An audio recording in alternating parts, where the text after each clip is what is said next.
You are listening to Claret and Blue, an Aston Villa podcast brought to you by Birmingham Live. Arsenal tomorrow then, Pat. Decent press conference, not long finished, to be fair. We've heard of the team news. Bailey, Traore back in contention. Whether they start, I don't know. Matty Cash is fine. We knew that would be the case anyway. Keenan Davis will play against Sunderland at Bodymore tomorrow, 23s. But yeah, what do you make of the team news, Pat? Will he start Bailey and Traore? And what are you thinking in regards to the team news?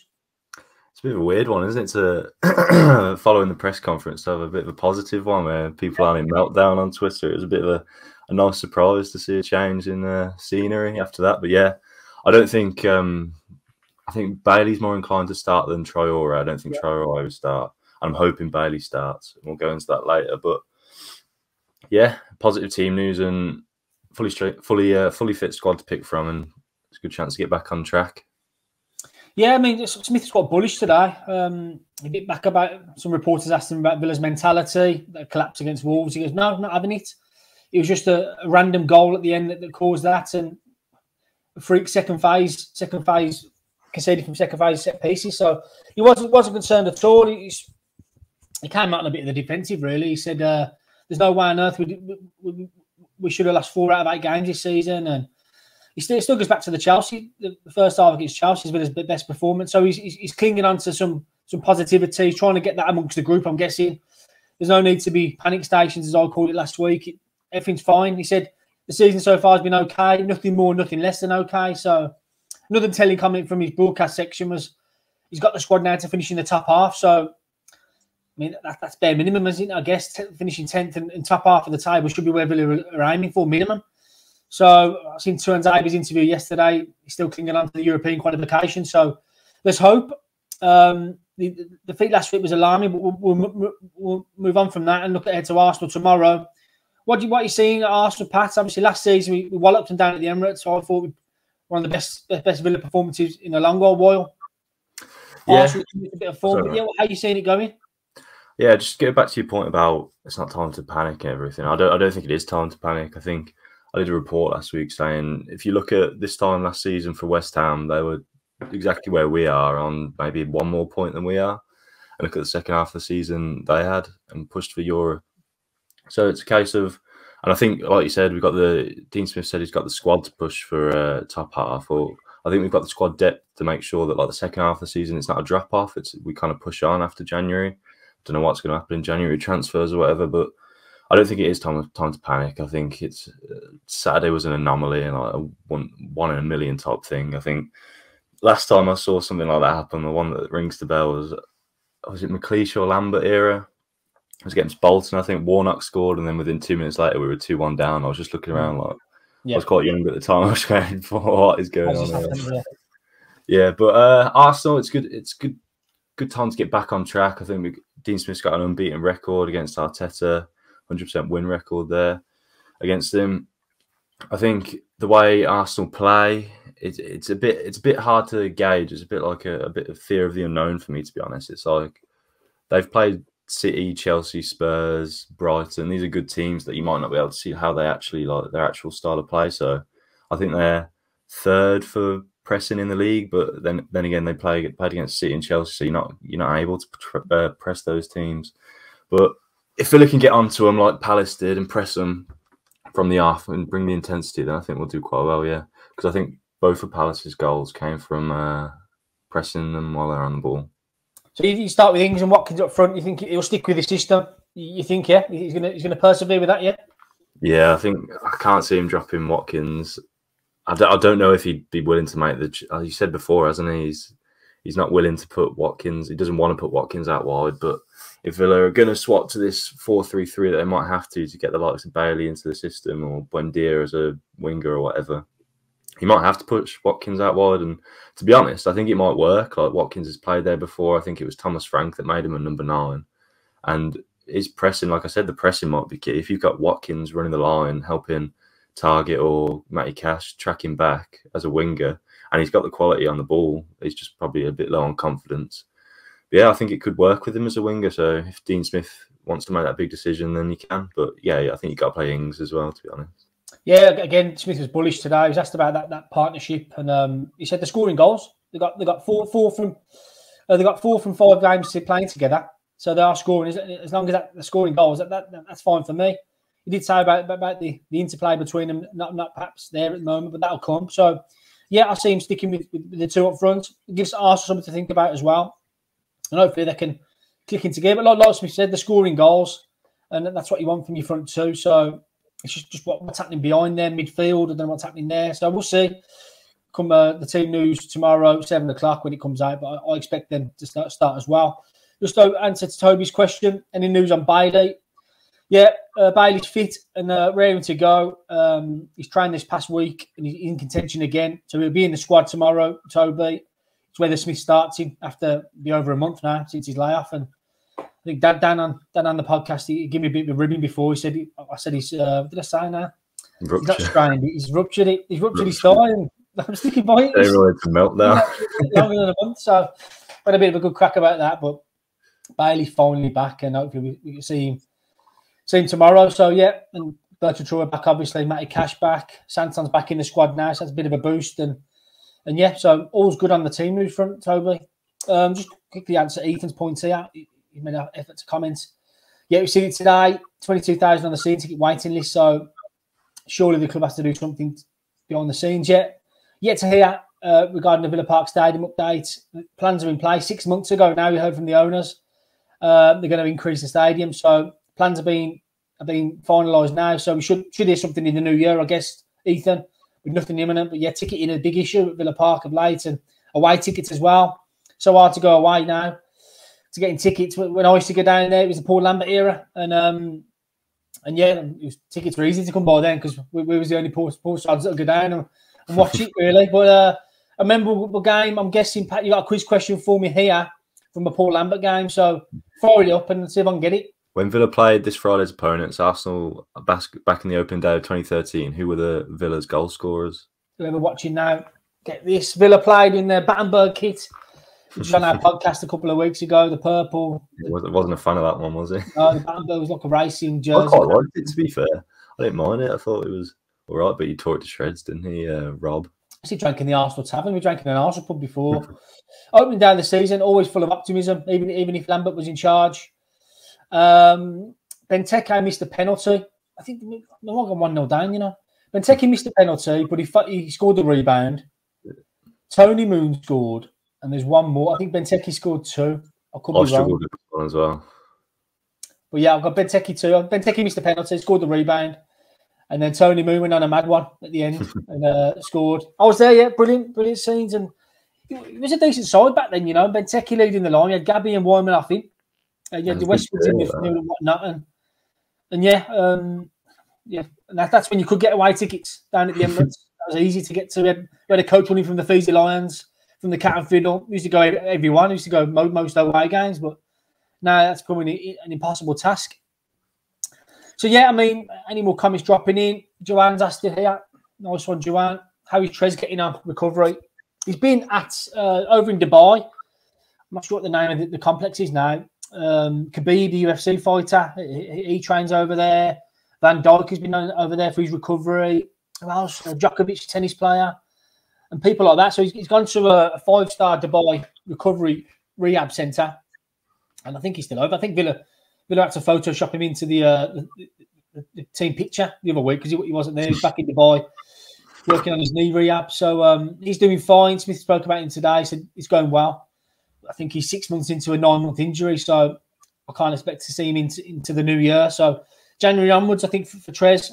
What do you reckon after that, Dash? Do you reckon he'll be back in the Villa top, get in contention? It's interesting, isn't it? I mean, I wouldn't write him off coming in as a right wing back. Know what he can do there. You know defensive work. Defensive work he's been known for. So it's going to take him time. I'll probably give him a loan move out and get his fitness up and he needs to play games.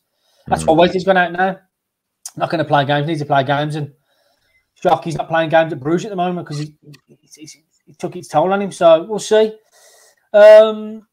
Yeah, for Matt Smith, full Villa squad for Arsenal. And we should be able to compete at last.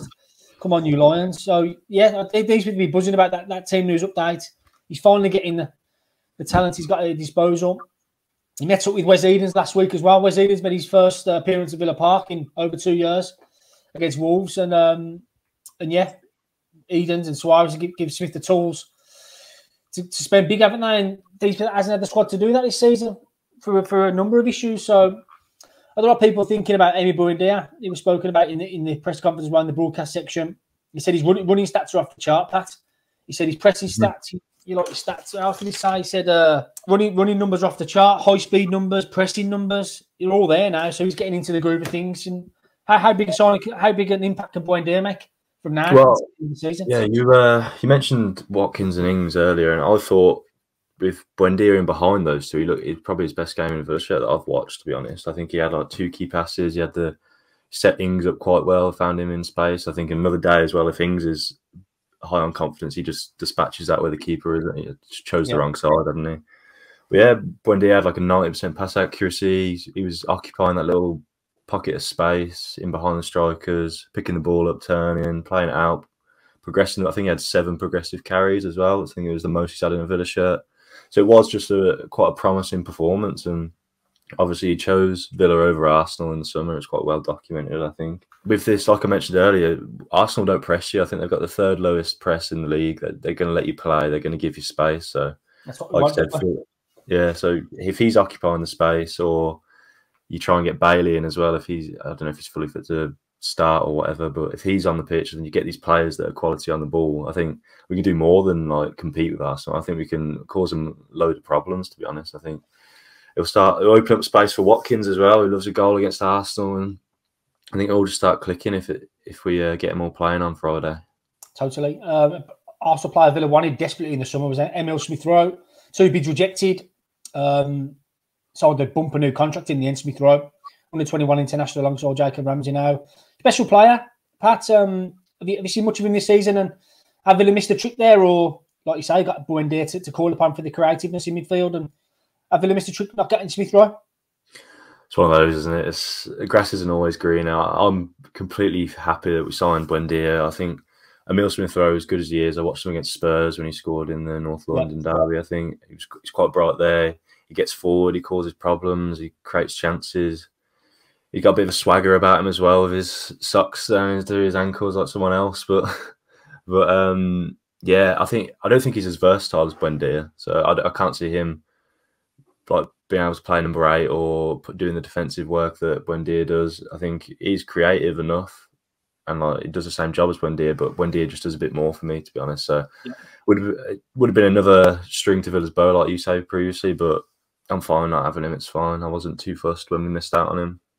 Yeah, you can see why Villa went after him. I mean, he fits the brief big time. British young English talent coming through. The contract situation was dwindling at the time, and I think Villa went quite aggressive to get him. I think Arsenal just put the cash in front of him in the end. They said sign this, and he did so. So yeah, Villa were quite aggressive to try and get him through. Didn't turn out, but the squad's looking healthy now, like we've said. The one you do look at from summer, is you see what they were going for in terms of the set pieces and why they were pursuing James Ward-Prowse, can't you? Yes. It was like everyone was like, oh, it's not the midfielder you need. We needed an offensive one, an enforcer. But now you see how dangerous we are from set pieces. You can kind of see why we were pushing for Ward-Prowse, to be honest. Imagine him whipping those balls in. Exactly. But it's at the other end though, Pat, isn't it? Is Courtney Hall's coming back in for you, or will he stick with Axel against Aubameyang and people like that? Personally, like I said it before the Spurs game as well. I said 5 at the back might not be the formation to play against these pacey strikers to get in behind and cause problems for everyone. Because like the way Son exploited us in those, like the space between Cash and Konza, and then Konza and Mings, there's just quite a lot of space for like quality strikers to operate within. So if Aubameyang's in there, then it might be the game for Smith to move away from the 5 at the back, to be honest. So 4-3-3, but like I think the last live he did, someone commented saying, "Oh, 5 at the back suits away from home." So it's one of those. He might stick with it, and I can see why he might stick with it, because away from home, obviously, it's a tough game. But if there was a game to move into the 4-3-3 and play the likes of Traore, Bailey, Buendia further forward and get quality on the ball, this would probably be that one for me. Lovely. I'm going to go to Ethan's comments here. I think Dan's put the video up if you can get it. Obviously went down last week to the Inner City Academy. see what the latest is with that. I think Dan's going to get a video up for us. We see what happened. Yeah.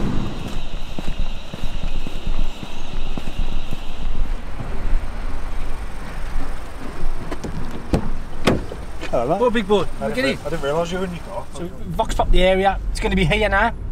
You see it on the left. Going to be in the City Academy. Indoor dome, one outdoor AstroTurf pitch.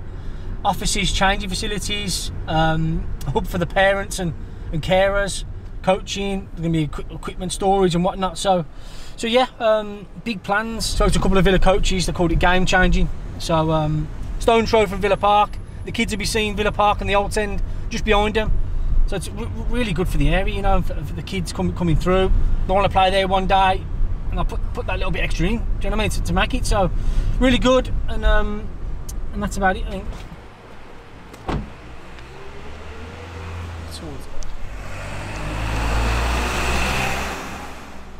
To be fair, I'm not really one to make a comment, to be fair. That's so probably try on there. But it's definitely been confirmed now. Yeah, I'll go through, yeah. I received a mixed bag of responses from residents living just yards from where the new academy will be built, which is currently used as a matchday car park for Villa Park staff. Residents either didn't know anything about the plans, were against the idea of a new academy. Yeah, so it's not going to be ideal, but what can you do? Yeah. Yeah, there's bigger powers at play, isn't there? So if they're going to do whatever they're going to do, that's it. You're just going to sit and grin and bear it. We're all for it, with Joanne, the carer, telling me it'd be great for getting kids off the streets. It gives them something to do. Yes. Definitely. Gets them off the streets. Yeah, perfect. I've got no objections to it at all. Love that. Yeah, brilliant. The brilliant Gainer and Debbie of Balls and Babs Cafe even joked they'll be removing the chain link fences to get workers access to their bacon and sausage sandwiches quicker. The response was positive, knowing this new site featuring indoor dome pitch, outdoor pitch, office and facilities, plus a 500 space car park will completely improve what's there today. Knowing Villa can put the next Jack Grealish, Gabby Bonlahor, Tony Daly, Gary Shaw or Cameron Archer from just a stone's throw away from Villa Park. So I've got a real mixed bag really. I suppose a couple of businesses are all for it. Clean up the area. It is quite an eyesore.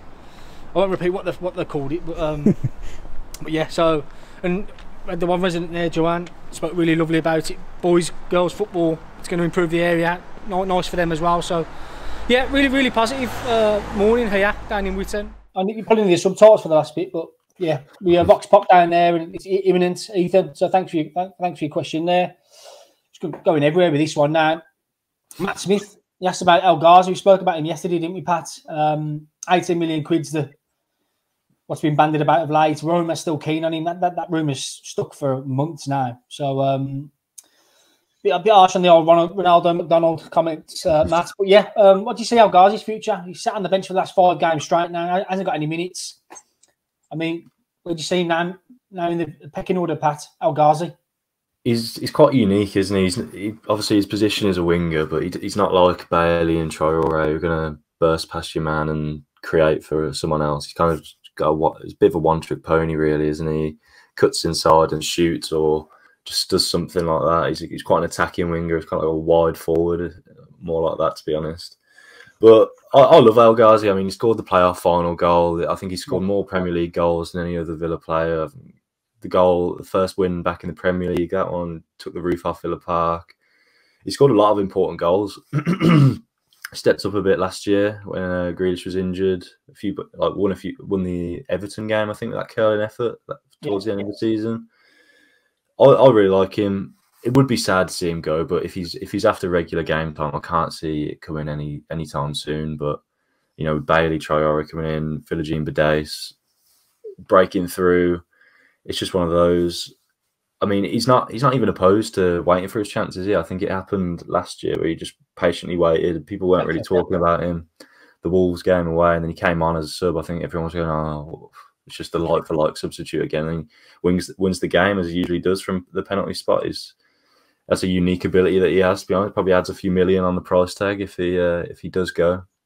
His ability from the penalty spot. So yeah, if he wants football, then I'd probably say January transfer probably.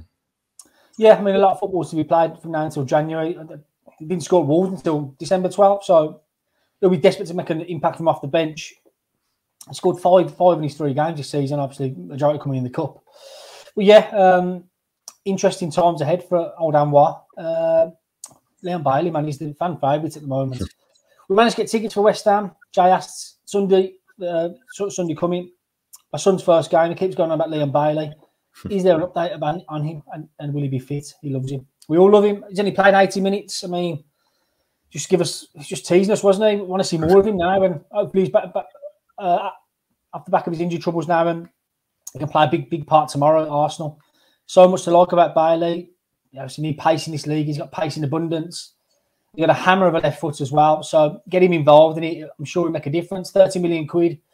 Even at this early stage, he's looking quite decent value, considering the other transfer fees banded about. So, yeah, hopefully he's in a run of form now. He's had a disruptive start. He got a hamstring injury for the Gold Cup playing in Jamaica, and then come back and then hit the ball so hard against Everton, he injured himself. So yeah, I want to see more of Bailey, to be honest. Some more transfer stuff coming in from Matt here. Alvarez and Hickey. What's this about Alvarez, Pat? I mean, you wrote about him quite a lot. His playing style. Is that a deal that can happen? Does that fit the brief that Villa asked for? And I'll give my comments on Hickey afterwards. It's one of those. I think if El Ghazi does make way, I think it opens up the door for another versatile forward that can play out wide and go up top. I think if Villa are going to continue with this 3-5-2 and they want more options moving forward and increase the depth in the squad, then it could happen, to be honest, because I think last Monday he played in a 4-4-2 and scored a hat-trick. His team were 1-0 down, and then within minutes his movement and with it, he scored a hat-trick instantly. I think it was right foot, left foot, and then a near impossible finish towards the end of the game. He just squeezed it past. I don't know how he did it. But yeah, his movement, he's got passing ability, he's got a burst of pace, he's good on the ball. I think I read a report the other day that's labeling him the next Aguero. So yeah, one of those. You know, I think Juan Pablo Angel was a success from River Plate or whatever it is. I don't know how to pronounce it. But yeah, if he does make the move, then Villa probably needs to do it fast, because I think AC Milan are after him as well.